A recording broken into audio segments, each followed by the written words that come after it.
Hello, everyone, and welcome back to our Experts of the Americas series, where we bring together regional and global experts to unpack the trends shaping the future of the Western Hemisphere.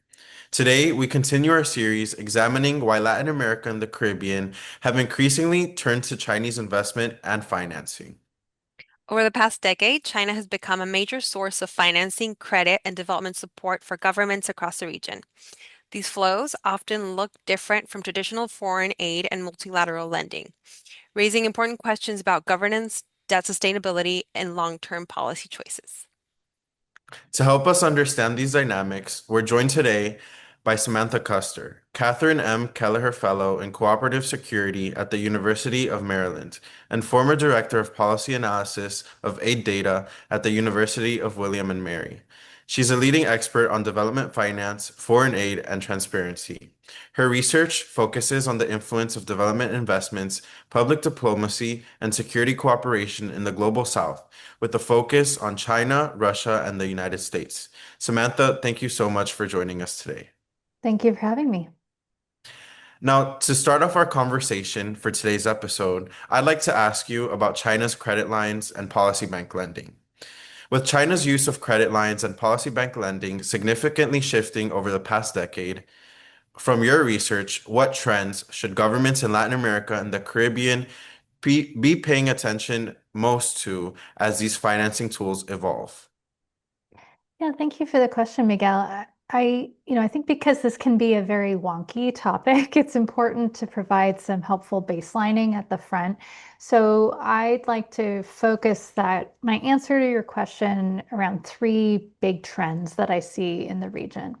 So the first to set the stage is really that the relationship between China and Latin America is one of growing economic interdependence. So there is a large degree of economic asymmetry between these players. So you think about it this way, China's economy dwarfs the region's smallest economy and overshadows even the largest one. So we'll take a couple of players like Brazil and Mexico and Argentina. So China's GDP is 8 times larger than Brazil's, 10 times larger than Mexico's, and 28 times larger than Argentina's. And those are the big players in Latin America. We're not even talking about some of the small ones. So I think that's important to have as a backdrop to all of the conversation we have about the particular instruments here.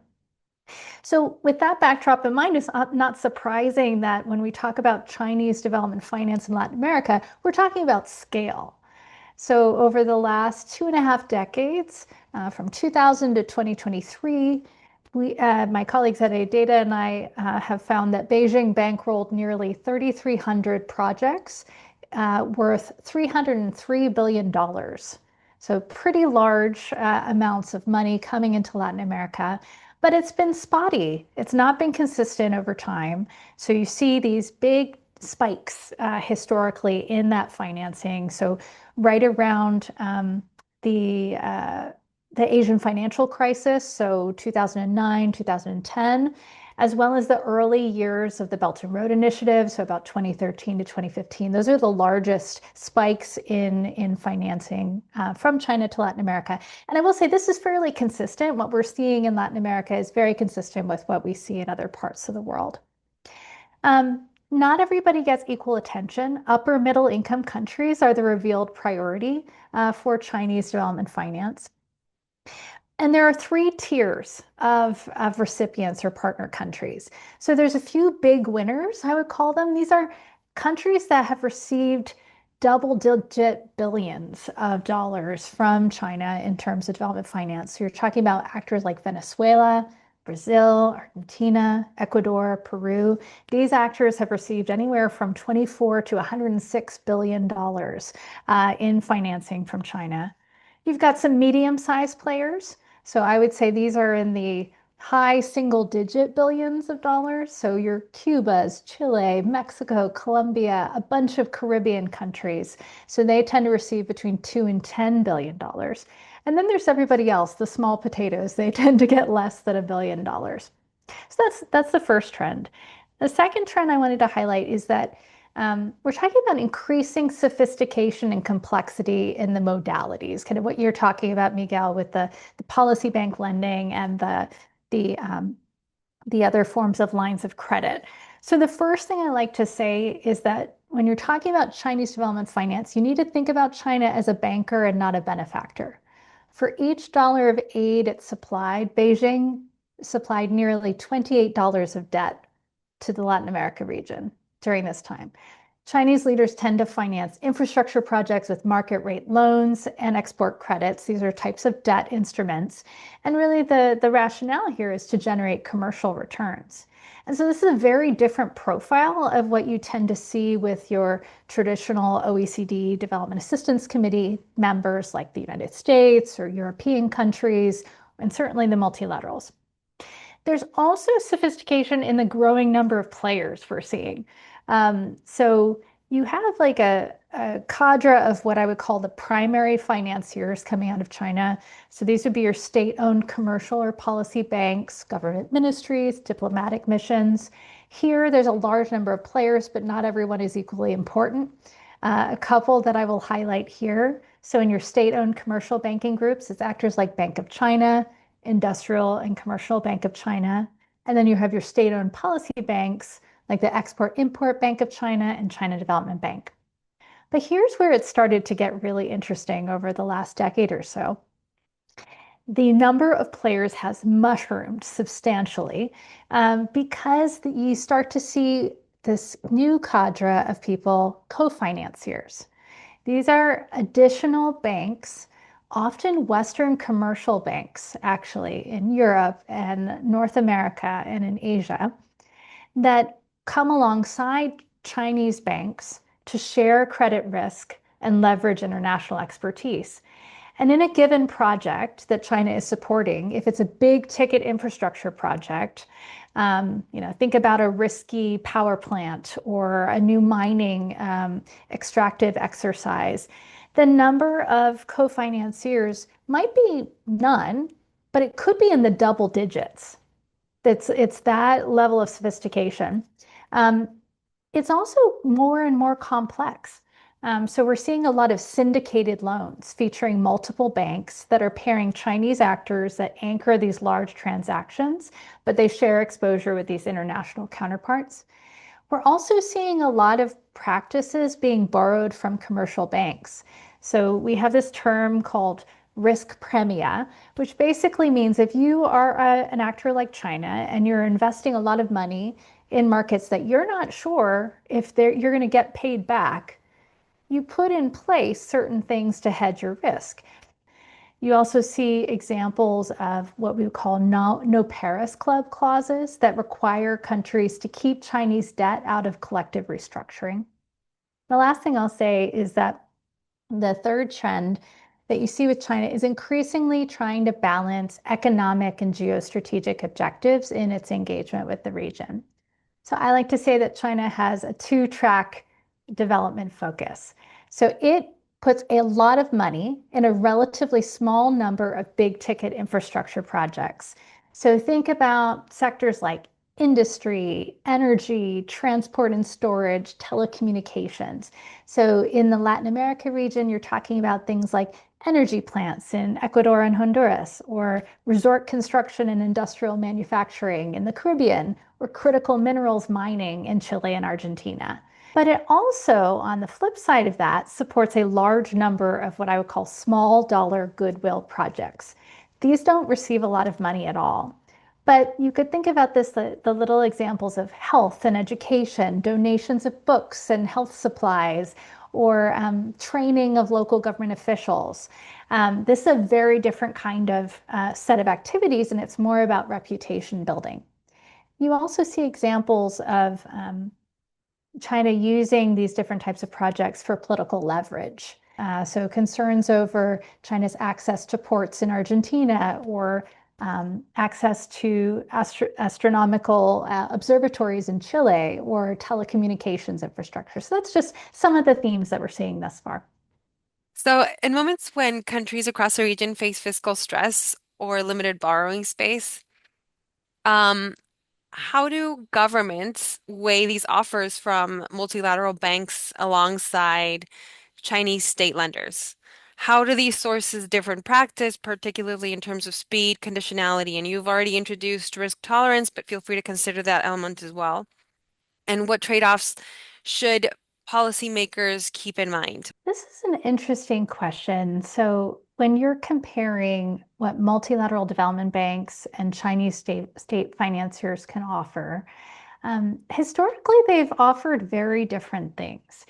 Uh, if you were to, this is a gross characterization, but it's useful for making the point. If you're talking about risk tolerance first, China historically has demonstrated a high appetite for risk, tackling very large scale projects with uncertain returns using debt financing. Multilateral development banks have traditionally not been willing to inject that much capital in these riskier projects. But it's not just at the project level, it's also about the portfolio level. So historically, multilateral development banks have a rule of thumb where they're looking at how much money a country is borrowing and considering their ability to repay as part of the risk calculation. China has not historically done that. If a country wants to borrow money and the project seems like it's commercially viable, China would be willing to pay. And so there's a different kind of set of risk tolerance at the project and the portfolio level. Secondly, there's trade-offs in speed. So I think historically, countries in Latin America and elsewhere would look at multilateral development banks as providing typically higher quality types of infrastructure assistance, both in terms of the structure of the lending as well as the execution on the ground. However, they're slow. And so if you are an elected leader or an autocratic leader in places in Latin America, and your primary concern is delivering well and quickly for your constituents visible signs of infrastructure development, you might find China's offer more appealing because you could do it quickly with minimal amounts of red tape. The challenge being, though, that speed comes at a cost, and it's usually a hidden cost that isn't seen until later in the project life cycle. So the reason why, in their defense, multilateral development banks are slower is because they usually have meticulous social and environmental and governance safeguards. So they undertake vast amounts of review of potential projects to ensure that there's minimal negative spillovers, we call them, or negative harms that might create it. You want the benefits to outweigh the negatives for local communities. China fast tracks these things. It tends not to emphasize them. The multilateral development banks do a better job with this. Conditionality is also another thing that you typically see countries weighing between multilateral development banks and China. So, to caricature this, countries tend to look at the multilateral developments as providing financing with strings attached. The strings are called conditionalities, and usually these conditionalities are requirements that are put in place in order for a country to access and sustain financing. So it could be anti-corruption reforms, or it could be liberalizing your economy. And so those are usually kind of what we would call hard governance conditionalities. China doesn't typically care about these things in the same way. But I also like to say that doesn't mean that there aren't strings with Chinese financing. They just look different. So it's not usually governance conditionalities, but there are expectations of foreign policy quid pro quos. So it's kind of a soft governance conditionality. So this could be things like China explicitly tying assistance to derecognition of Taiwan. It could be softer forms of this in terms of an expectation that countries will back its preferred positions in the UN General Assembly or give access to ports and bases and minerals and things that China wants. So in a situation where you face a fiscal crisis, a debt crisis, China has proven very willing to use emergency lending or currency swaps, these creative forms of financing to alleviate the short-term burden and increase the liquidity of these countries very quickly. but with exorbitant terms that come to hit you later on. On the flip side, the multilateral development banks have traditionally been thinking in the long term about not creating undue burdens on countries, but they've been a little slower, and often they will provide financing relief with a side of fiscal austerity that countries may or may not like.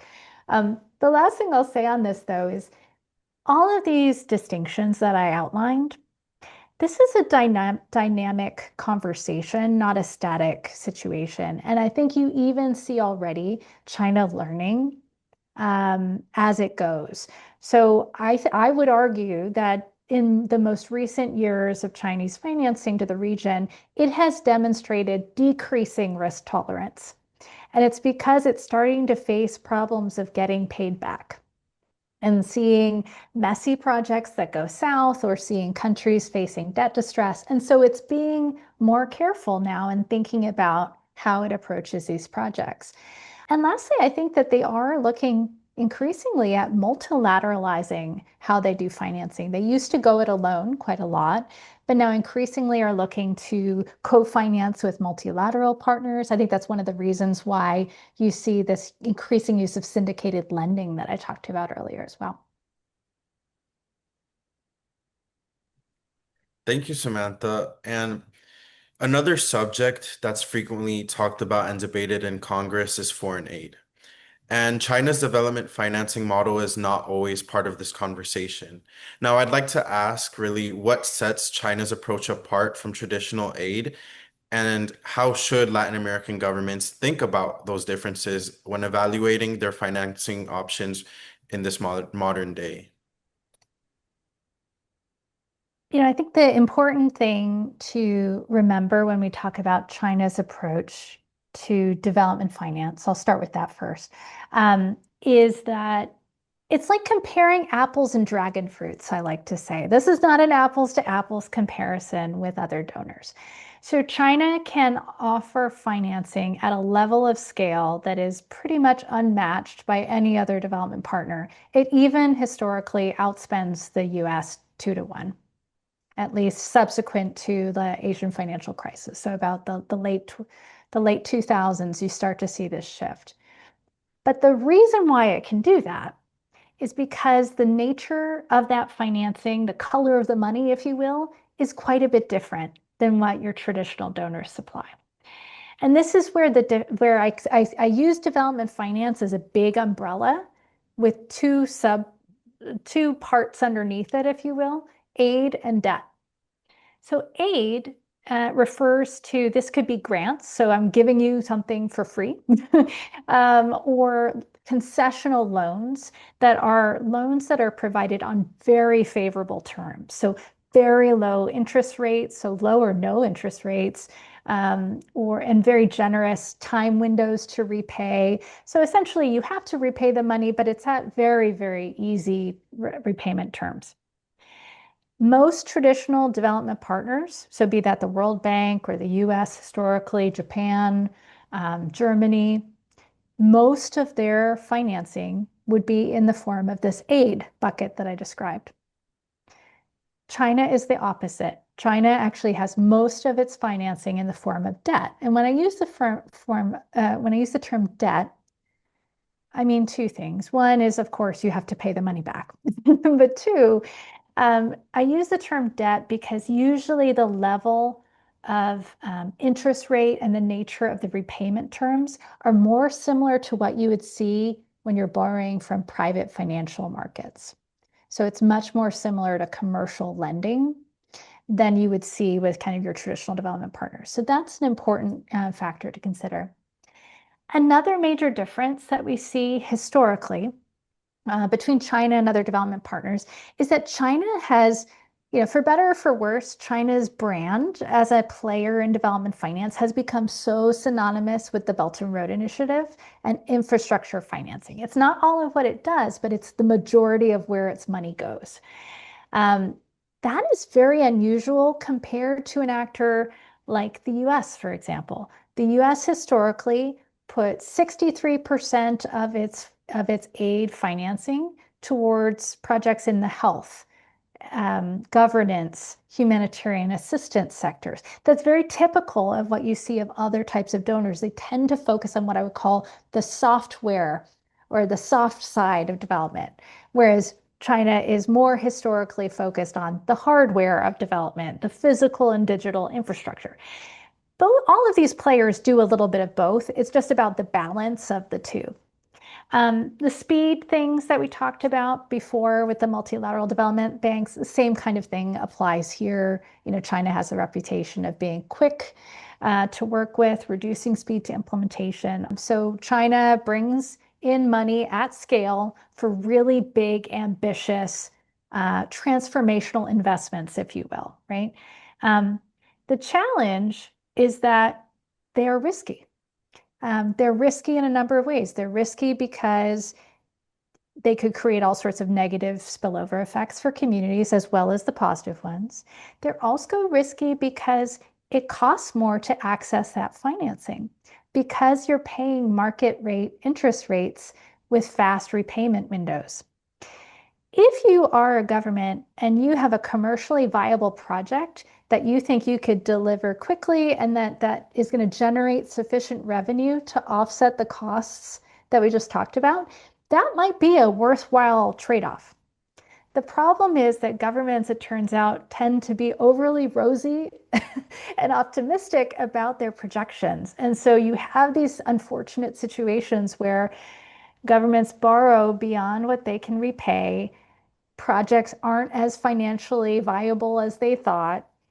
And then now they have a deficit problem where they're taking money that would have gone into providing social services for their constituents and instead channeling that to repay these bad debts. So that's kind of how I would compare the two. So to build on that, policymakers sometimes conflate initiatives like the Belt and Road Initiative with other forms of Chinese state-backed financing, such as policy bank lending or commercial credit lines. How do you think governments should distinguish between these different tools? And why does that distinction matter for transparency and accountability? That's an interesting question. So, if you're looking at, you mentioned the Belt and Road Initiative, state-backed financing, including policy bank lending and commercial credit lines. Okay, if you look at the Belt and Road Initiative and these different instruments, I view it as a Venn diagram, not necessarily a separate altogether. So the Belt and Road Initiative, I would think of it as a galvanizing frame, a branding exercise to help China kind of attract momentum, attract partner countries around some big ideas. And the big ideas here are around promoting connectivity. Now, the way that Xi Jinping first, talked about this in 2013, it wasn't strictly about infrastructure projects. It was about improving people-to-people connectivity and people-to-people ties, or making trade relationships easier and policy coordination. And there was also this physical and digital infrastructure stuff. Somewhere along the way, the BRI became synonymous with the physical and digital infrastructure stuff, and everything else kind of fell by the sidelines. And it's that makes sense because you think about where most of the money is going, it is in this physical and digital infrastructure space. That is not all of what China is doing in the development finance space, but it is the lion's share of it. Now, there's two other facets to this. One is what I referred to before as emergency lending. So, China is actually a big and increasing player in the financial and banking sector in many countries. And it's often seen as a go-to emergency lender of first resort. So as countries are engaged using more debt financing for development, and when I say debt financing for development, it's not strictly just China. They also borrow from private capital markets, and they float sovereign bonds, and they, find other ways to bring in international debt financing. But the more that countries are doing that, they're running afoul of over borrowing relative to what they can repay. They run into difficulties and then they need help because they don't have sufficient liquidity and they don't have sufficient solvency in their domestic budgets. And so they seek help. They need an infusion of capital quickly. And so this is where China comes in to offer, currency swaps, different forms of emergency lending. That sometimes is used to bail out bad BRI projects, but it's not exclusively so. So you can see there's an overlap, but it's not a perfect one. Policy bank lending and commercial credit lines, those are just two different instruments of financing that China can use to pay for things. And so it can use those two different forms of financing to pay for BRI projects, and it can use those forms of financing to pay for small scale goodwill social sector projects. But the critical difference is that the commercial credit lines are most often used to finance those big ticket infrastructure projects because they require commercially viable projects. Whereas the policy banks tend to focus on a wider set of different types of projects. With recent America First influence policies reshaping how the U.S. approaches development finance, foreign aid, and other economic statecraft tools, where might these shifts create gaps between what Latin American countries are seeking and what the U.S. is currently able to offer? And based on your research, what practical steps could help better align U.S. tools with regional priorities?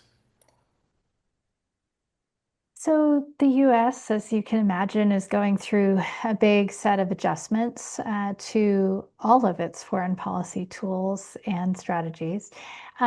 There are a few that are worth mentioning here in this broader conversation about China's development finance in Latin America. Um, so I think the first thing I'll say is that, if you kind of look at the macro picture, what you saw from the Trump administration's rhetoric, and then also specifically in the most recent national security strategy, which was it just last week that it dropped? What you see there is kind of a securitization of US engagement with Latin America. It's not unique to Latin America, but you see it most acutely in the way that the way that Trump is talking about his engagement with this region in particular. And so what I mean by this is you see a ramping up in investing in the military instruments of statecraft and an emphasis on those types of objectives and priorities. So putting security as the paramount objective, right? And then in parallel, you see kind of a pulling back on civilian instruments of power, and most notably and most relevant to this conversation, development assistance.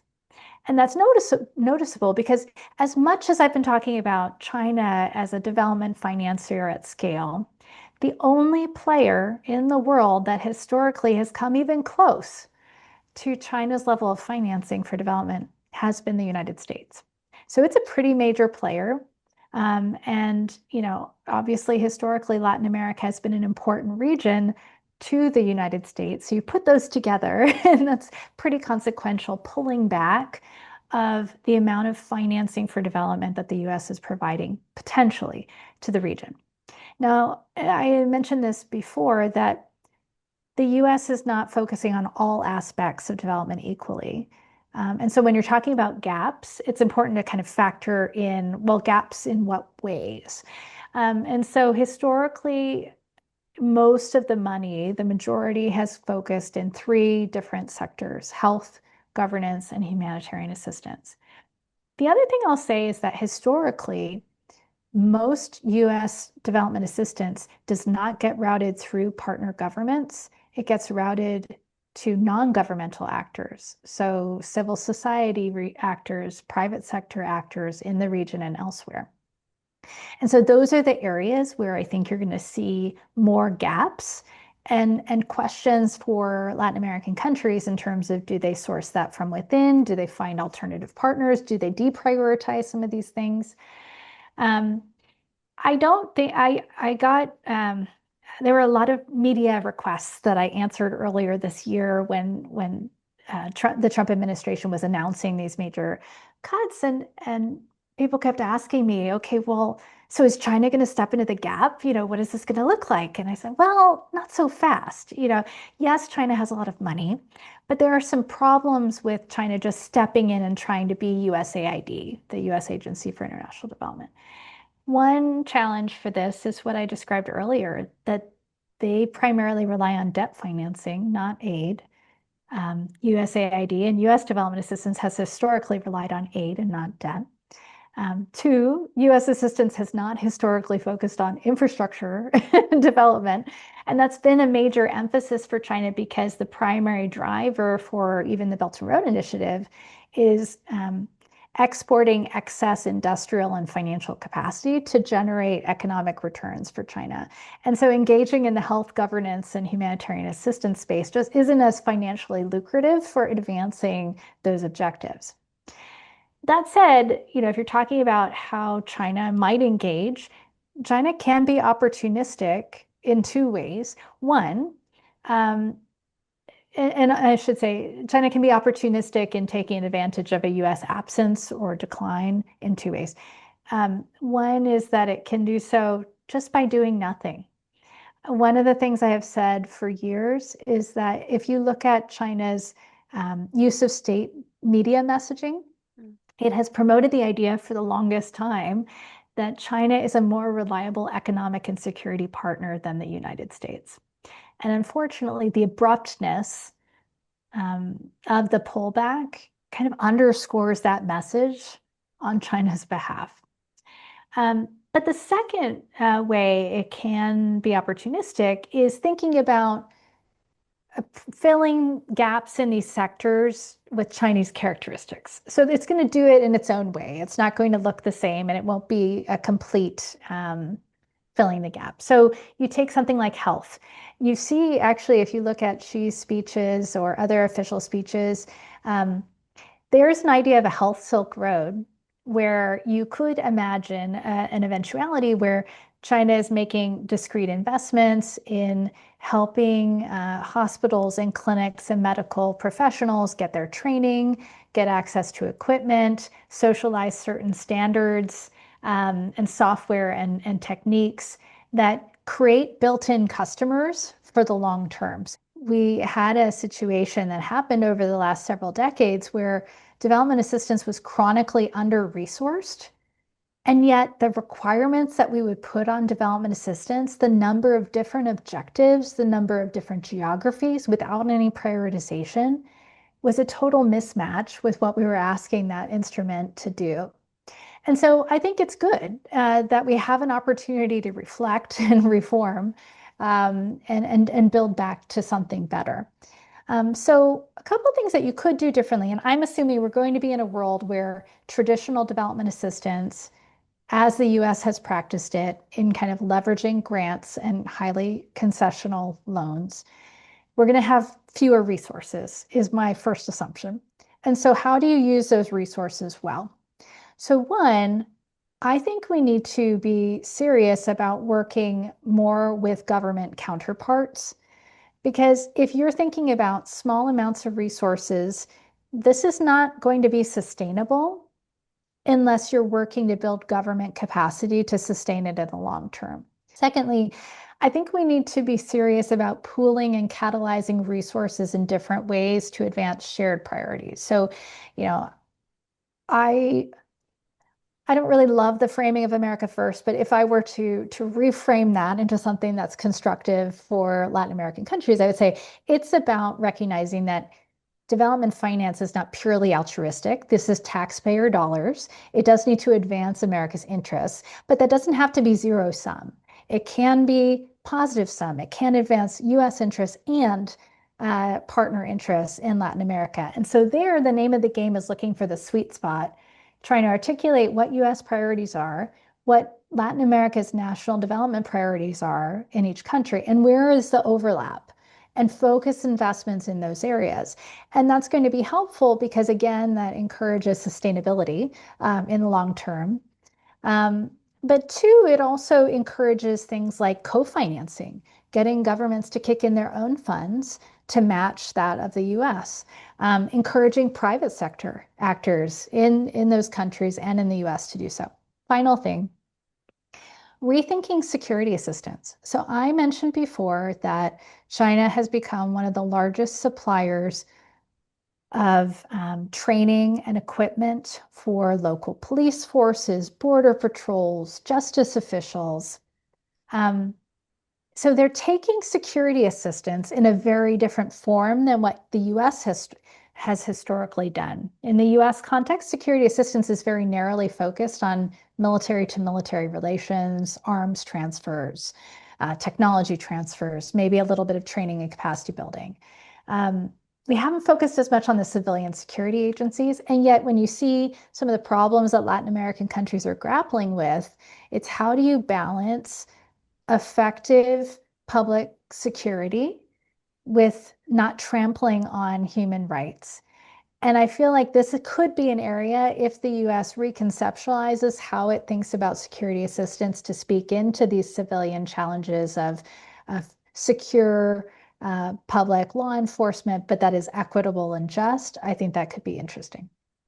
Samantha, thank you very much for sharing these very clear and grounded insights and for bringing much needed clarity to how governments are navigating and can navigate increasingly complex financing landscapes, especially when it pertains to China and Latin America. And My also thank pleasure. you to our audience for joining us. Be sure to tune in to our next episode of Experts of the Americas, where we continue exploring the geopolitical dynamics shaping security in Latin America and the Caribbean. Thank you so much, Samantha. Thank you very much. This has been Experts of the Americas. If you've enjoyed this episode, make sure to subscribe or follow us at theatlanticcouncil.org. We hope to see you next time.